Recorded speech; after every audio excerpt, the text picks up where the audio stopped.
शरद गुप्ता जी, लोकमत के संपादक की हैसियत से निश्चित तौर पर हम लोगों से ज्यादा जानकारी भोइटे साहब के अलावा आपके पास ही होगी महाराष्ट्र की। इनके बारे में कल से एक सोशल मीडिया में एक मीम वायरल हो रहा है कि जय शाह ने विराट कोहली को, पूर्व कप्तान विराट कोहली को रोहित शर्मा की कप्तानी में उप कप्तान बनने के लिए विवश नहीं किया। लेकिन वो कौन सी परिस्थितियां उत्पन्न हो गई कि जय शाह के पिताजी ने संघ के ब्लू आइड बॉय को, एक पूर्व कप्तान को उप कप्तान बनने के लिए एकनाथ शिंदे के अधीन मजबूर कर दिया। ये पूरा का पूरा माजरा क्या है?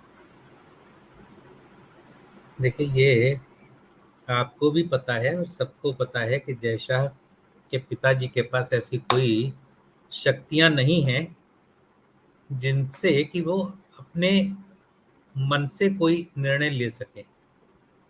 तो इसलिए ये मान के चलना चाहिए कि ये फैसला जो हुआ है और कहीं और से हुआ है। और जितनी मेरी जानकारी, और यदि वो सही है, तो देवेंद्र फडणवीस तक ये फैसला न तो जेपी नड्डा से पहुंचा और न ही अमित शाह ने पहुंचाया और न ही प्रधानमंत्री मोदी ने। उनको इसकी सूचना मिली राज्यपाल कोश्यारी जी से कि साहब अब आपको नहीं, मुझे आदेश हुआ है कि शिंदे जी को शपथ दिलानी। तो क्या गवर्नर अब मैसेंजर का काम भी करने लगे? देखिए, ये मेरी सूचना है, हो सकता है गलत भी हो, मैंने पहले ही कहा जी, है ना। अब आप उसमें अगर तर्क करेंगे तो फिर दिक्कत होगी। ऐसी मेरी सूचना है और बाकी इन्फ्रेंस आप अपने निकालिए, अपने अपने अपने अपने तरीके से उनको इंटरप्रेट कर सकते हैं।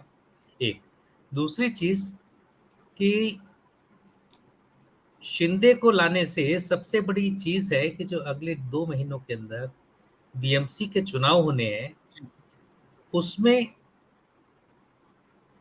अगर शिंदे गुट शिवसेना के सिंबल पे न लड़ पाए, पहली चीज तो उनकी कोशिश होगी खुद लड़े, तो अगर न लड़ पाए तो ठाकरे गुट को भी न लड़ने दिया जाए, जैसा रामविलास पासवान जी की पार्टी को हुआ कि उसमें जैसे यहां हुआ वही पासवान जी की पार्टी में हुआ कि 6 सांसदों में से 5 अलग हो गए और एक अकेले चिराग पासवान, उनको पार्टी से निकाल दिया गया। कहा कि सब हम ही असली पार्टी हैं।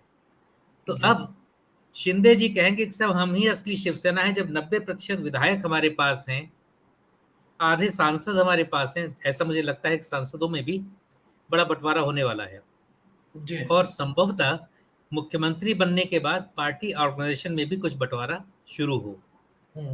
तो ऐसे में असली शिवसेना कौन सी है, इसको लेके अभी विवाद शुरू होना है, जो अल्टीमेटली खत्म होगा इलेक्शन कमीशन में। और इलेक्शन कमीशन ने जिस तरीके से पासवान जी के यहाँ एक आदमी को सिलाई मशीन और एक आदमी को हेलीकॉप्टर पकड़ाया, तो देखना यहाँ है कि शिवसेना में किसको सिलाई मशीन मिलेगी और किसको हेलीकॉप्टर।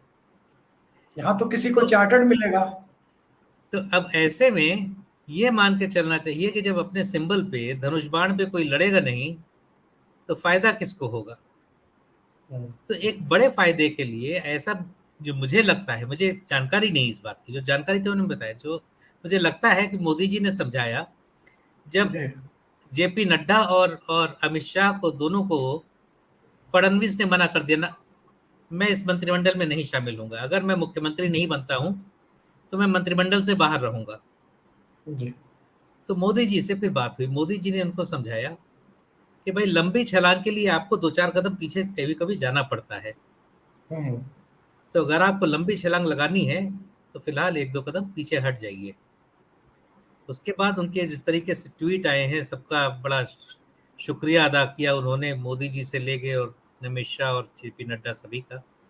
अच्छा वो उन्होंने शिंदे जी का भी शुक्रिया नहीं अदा किया कि आपने मुझे मुख्यमंत्री बना लिया, नहीं तो शायद मैं उप मुख्यमंत्री भी नहीं रह पाता। तीसरी चीज कि मोदी जी अनप्रिडिक्टेबिलिटी के लिए जाने जाते हैं कि कुछ भी प्रेडिक्टेबल हो। अगर सारे अखबारों ने लिख दिया कि साहब अब देवेंद्र फडणवीस मुख्यमंत्री बन रहे हैं, तो लो कहाँ बने।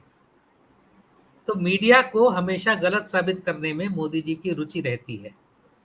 तो उसके कारण फायदे भी होते हैं उनको, ऐसा नहीं है कि अधिकतर उनको फायदे ही होते हैं, उनके अपने कैलकुलेशंस होते हैं। और मीडिया चूंकि सोर्स बीजेपी में एक ही है, कल से बीजेपी की राष्ट्रीय कार्यकारिणी की बैठक है और सारे टीवी चैनलों पे कल सुबह से यही चलेगा कि सब कार्यकारिणी की बैठक में ये बात हुई, इन मुद्दों पे बात होगी, ये पॉलिटिकल रेजोल्यूशन होगा, ये होगा, ये होगा।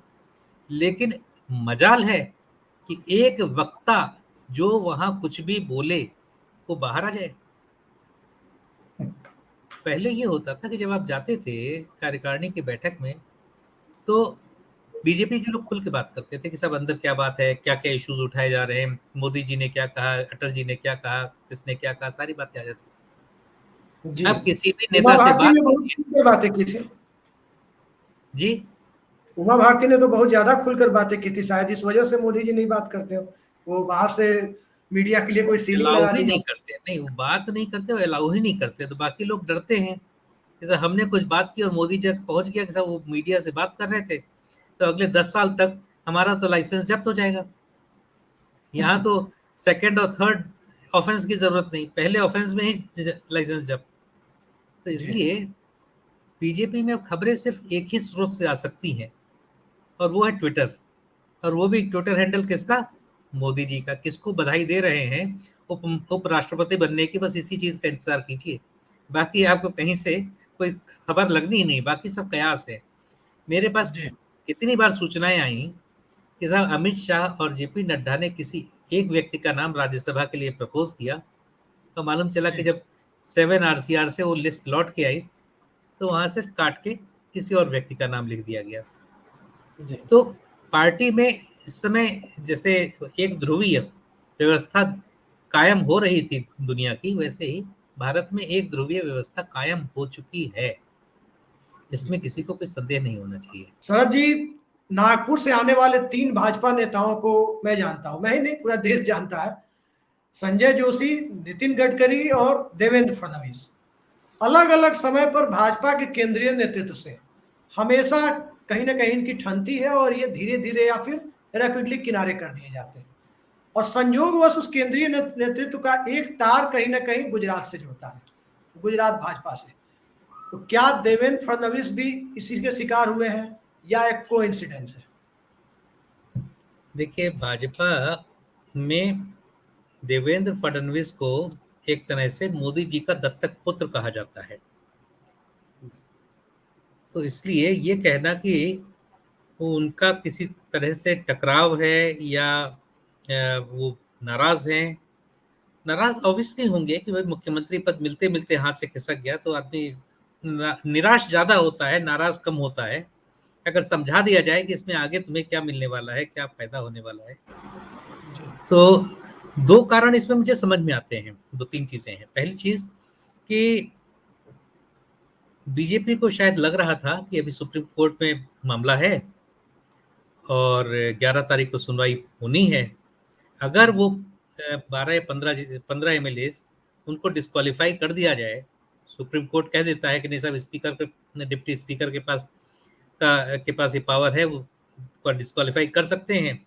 और कहा भी है, कल के फैसले में भी सुप्रीम कोर्ट ने कहा है कि 11 तारीख को जो फैसला आएगा वही अंतिम होगा, शक्ति परीक्षण पे भी उसका असर पड़ेगा। जी, तो संभव ये भी है कि सब लगा हो कि एक बार हम धोखा खा चुके हैं 48 घंटे के अंदर, तो इसलिए पहले ठंडा हो जाने दो, सत्ता अपने हाथ में पूरी तरह से आ जाए, फिर जी, देख लिया जाएगा।